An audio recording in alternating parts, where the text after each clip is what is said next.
I've also had people come to me and warn me and say, President,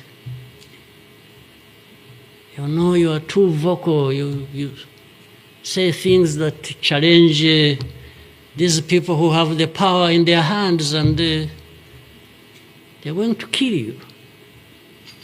Well, first of all, it means they're killers. But my answer to them is, you know what? If I were to be there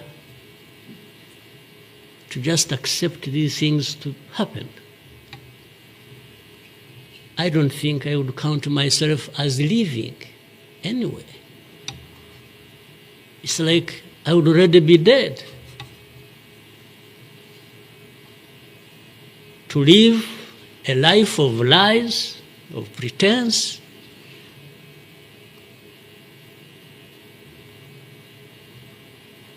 and all my life to somebody else,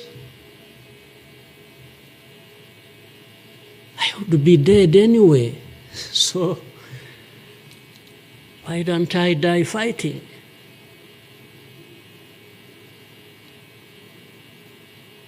So you Rwandans, why don't you die fighting? Instead of dying anyway, just dying like flies. Why? But my message goes to other Africans who live like this on a daily basis, who are dehumanized. And they accept it and they beg. I can't beg to live. I can't beg anybody.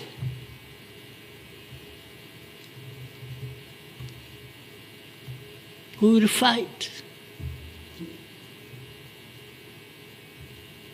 If I lose, I lose. But there is a chance. There is a chance, a significant chance, that if you stand up and fight, you will live. And you will have lived a dignified life that you deserve, that anybody else deserves. So these people who are there to the UN, they are there to these Western capitals, they are everywhere, they are just saying, Rwanda, this small country, this Rwanda. I mean, you see, when you are talking about Rwanda and ganging up together against Rwanda, you think it's some country that is... Then when I remember the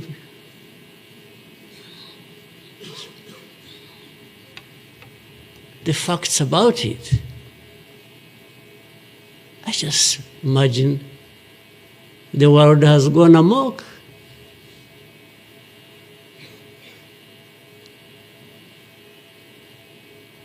But in the midst of all that, we have to live.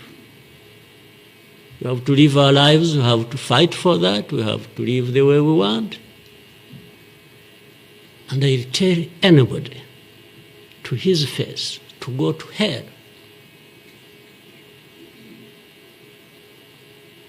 If anyone comes around and thinks they can, they come and say, hey, we're going to sanction you. To what? Go to hell. Just go to hell.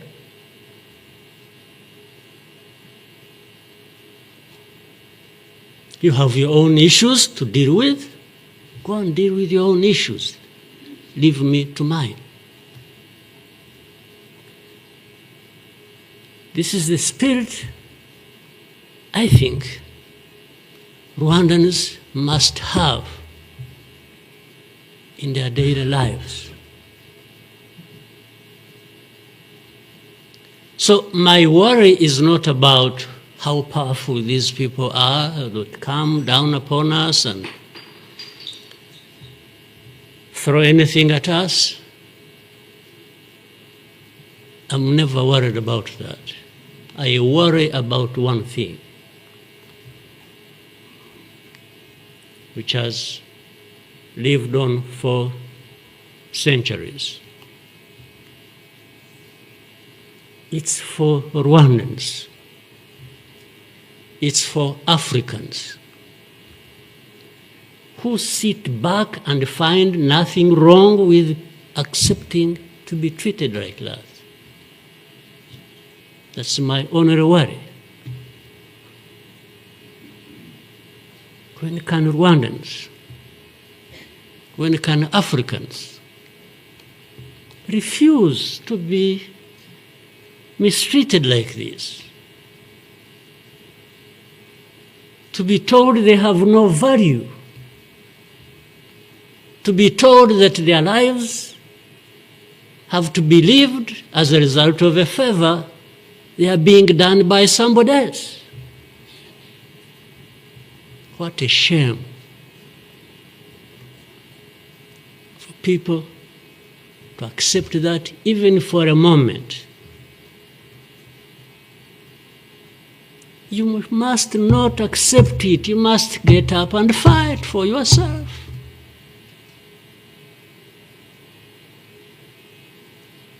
And then you have fools leading countries and being used as puppets.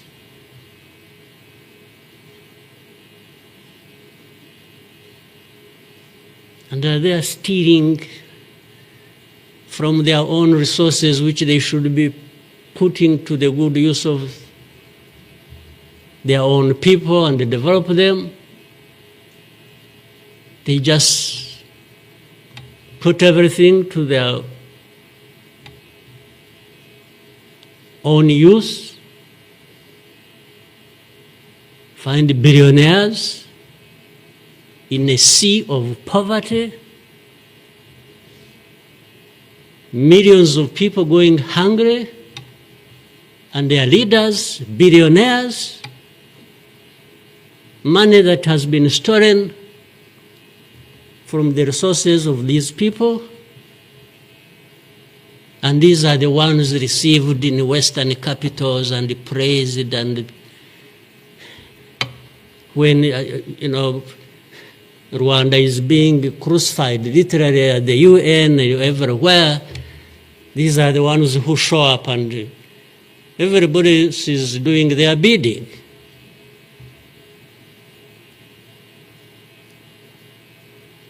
They don't talk. These ones don't even say a thing. There is somebody to say it for them.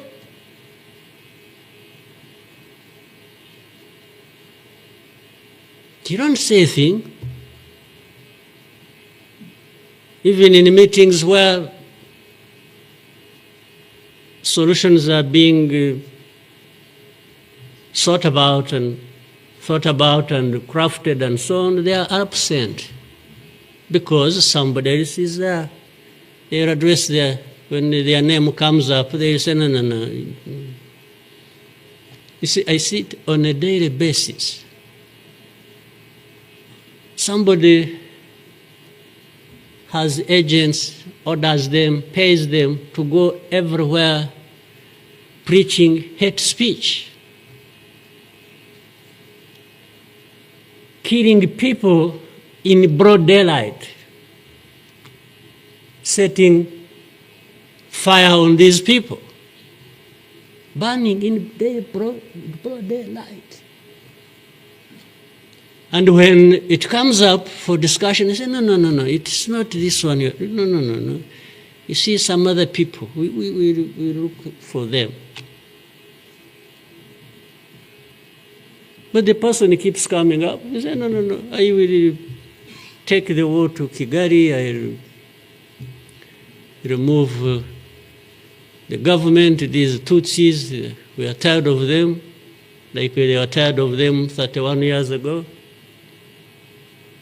here. And it's okay. These wonderful people, these powerful people who tell us what to do and what not to do, they are okay with that.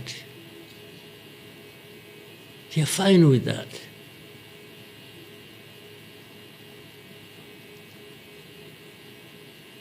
And they expect us to accept it also ourselves.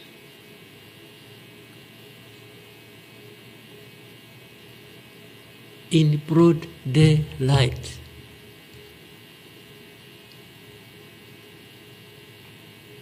Hate speech, killings of people for their identity, uprooting them from their homes, and most of them are refugees here in this country.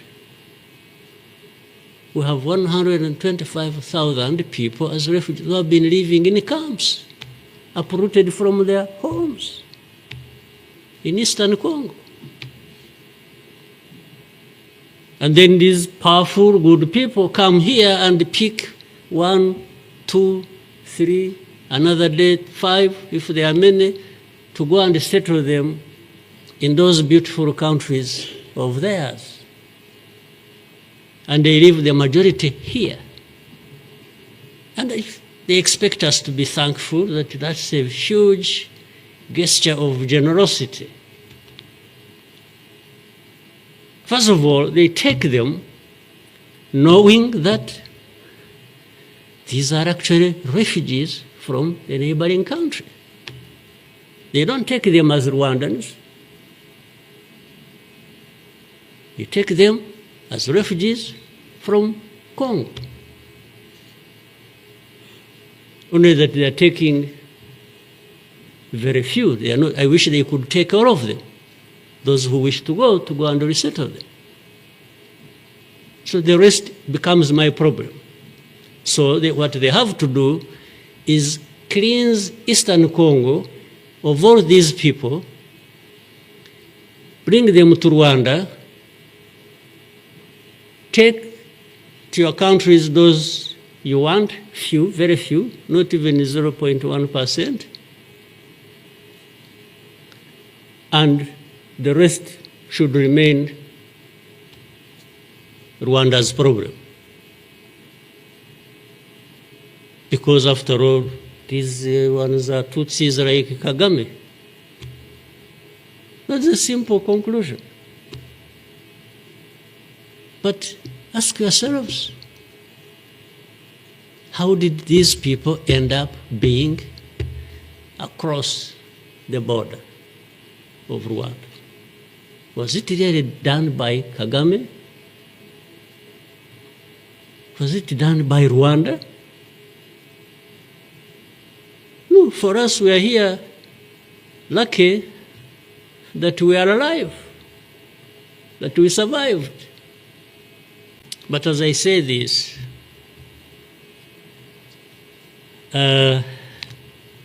even for my sanity and the country's sanity, we have sometimes to just try to do things differently. Meaning, if you want to be helpful, if you want us to be partners,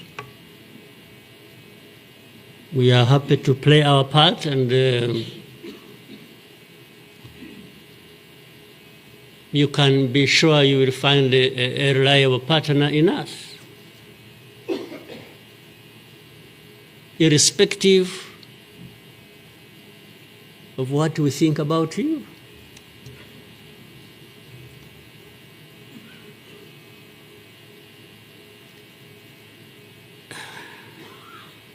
You know, this whole thing you see every day, you know, you have heard of groups, what is it? Group of experts. You have heard of that thing? These are people who go around, experts who are supposed to to know better our situation than ourselves. Can you imagine? And the ones who lead those groups are the very people connected with this history I'm talking about, or that Bizimana was talking about. Can you imagine the cynicism?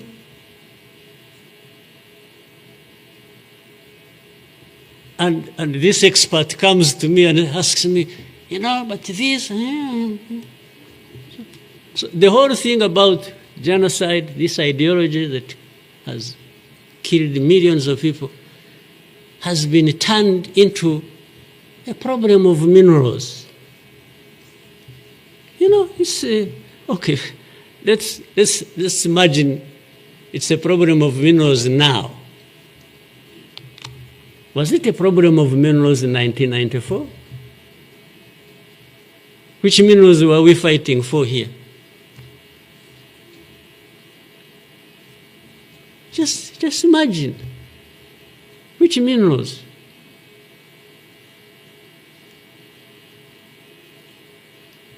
Second, if it were to be minerals, how many are actually fighting for these minerals in those places, assuming you found evidence about Rwanda being implicated in what's happening in Congo for minerals in eastern Congo? Are you really saying it is just Rwanda? Why don't you be brave enough to say Rwanda is invading our territory we have created for ourselves and is encroaching on the minerals we are also encroaching on in eastern Congo? Why don't you be brave enough to admit that? At least to say that.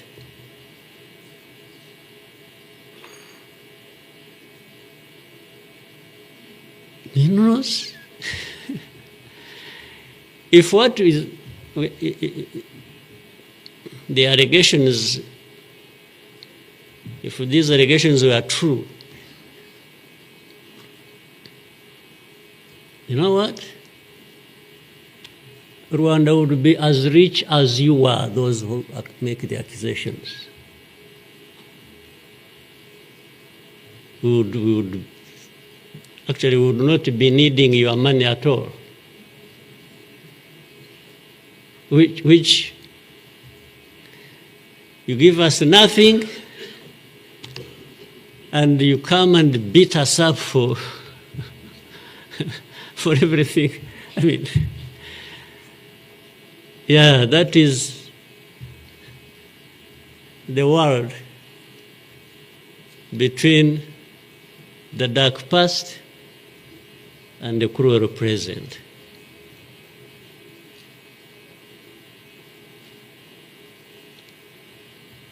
But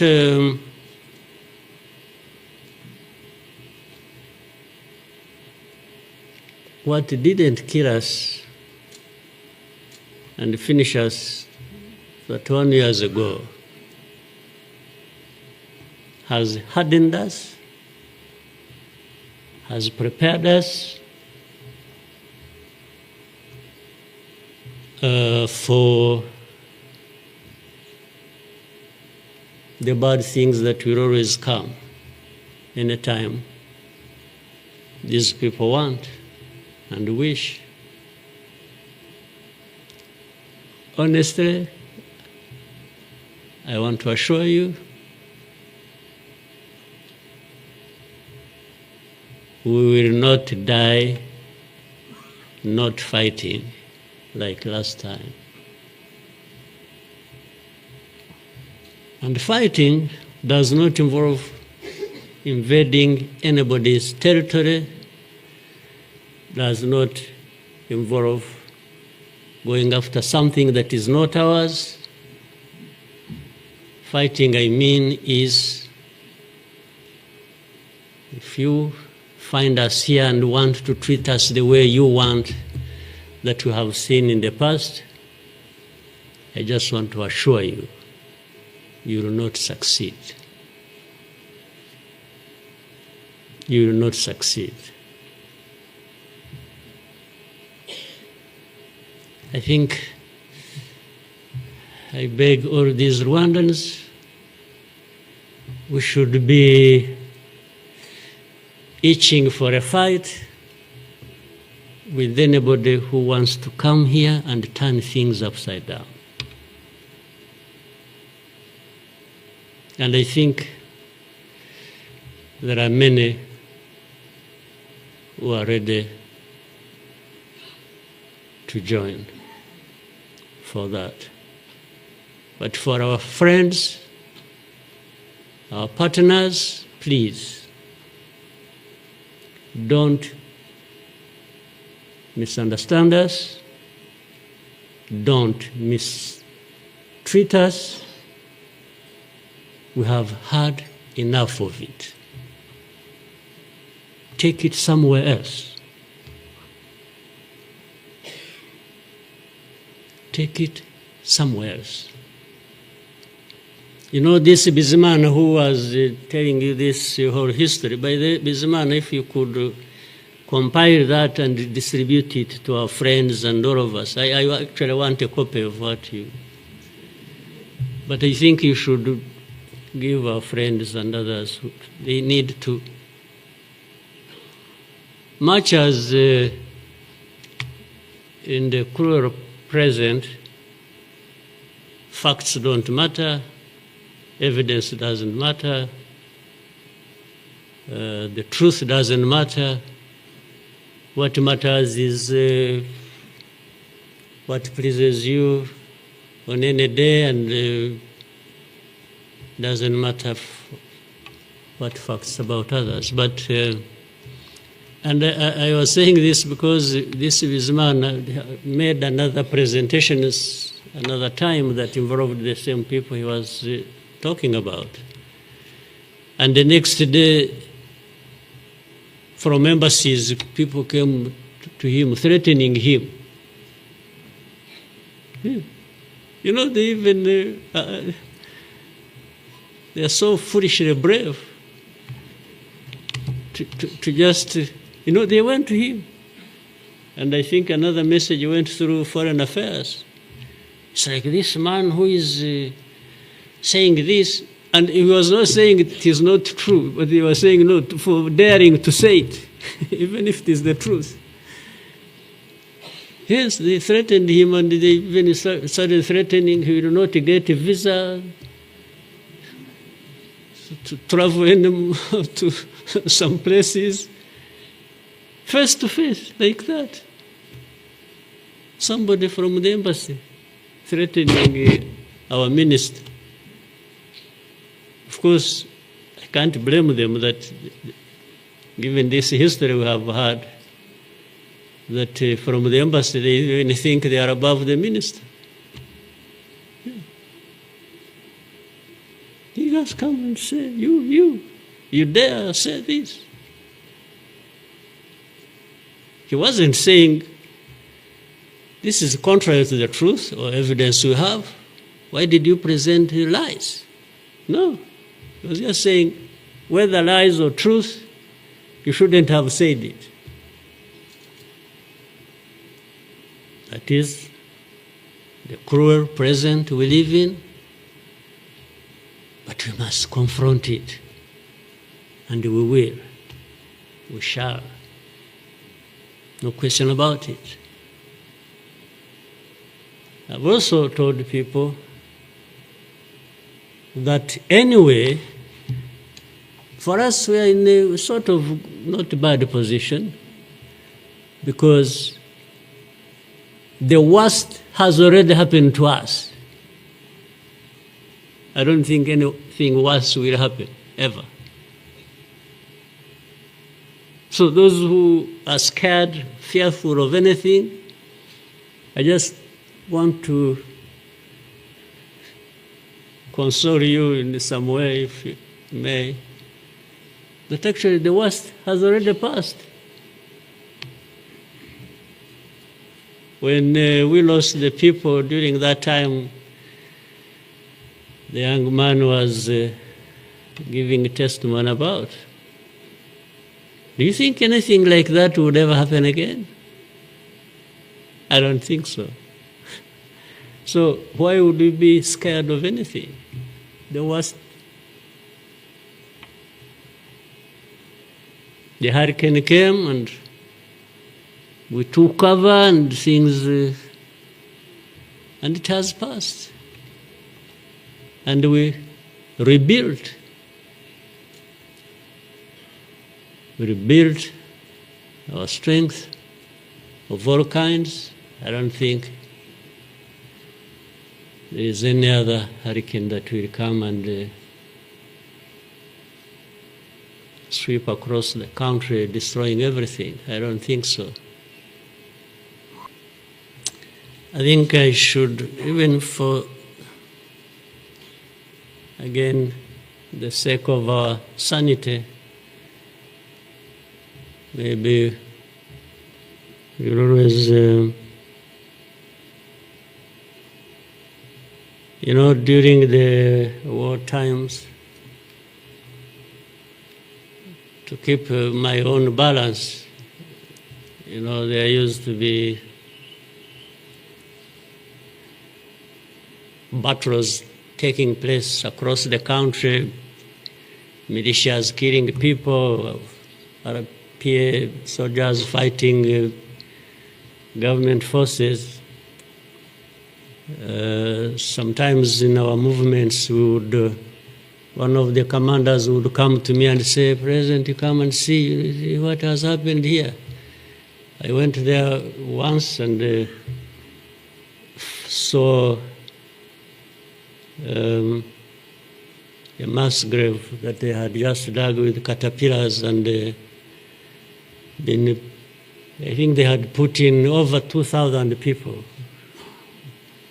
And from that lot, we found 12 people are still breathing. And we got them out. I was told the other day of the 12, I think they lived for some time, and then now they are remaining 7 out of 12. I kept following the story. 7 are still alive. I think 5 died of... But from that moment,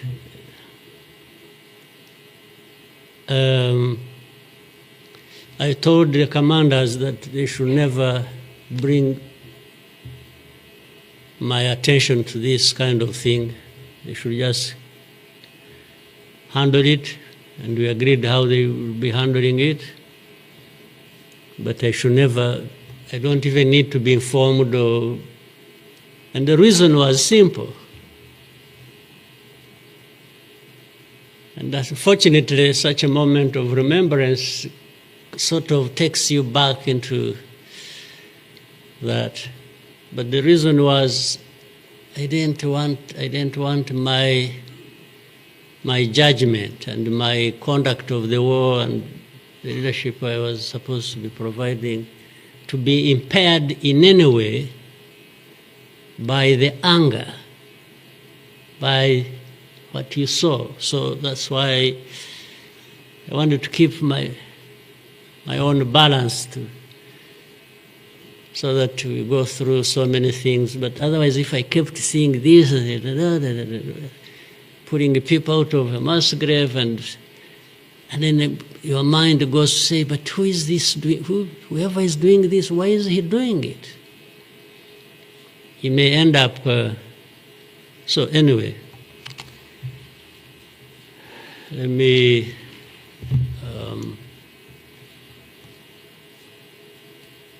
end here. There will always be another day, another year to commemorate our lost people. But for Rwandans, I beg you,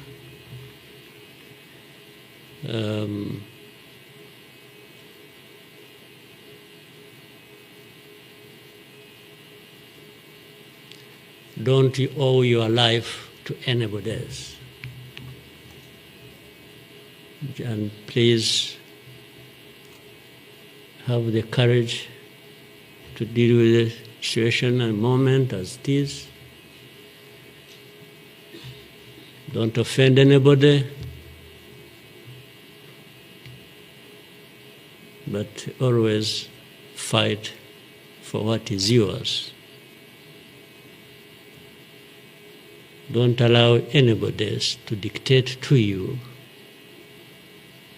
how you should live your life, because the moment you accept it, that is the day you have lost your life. God bless you.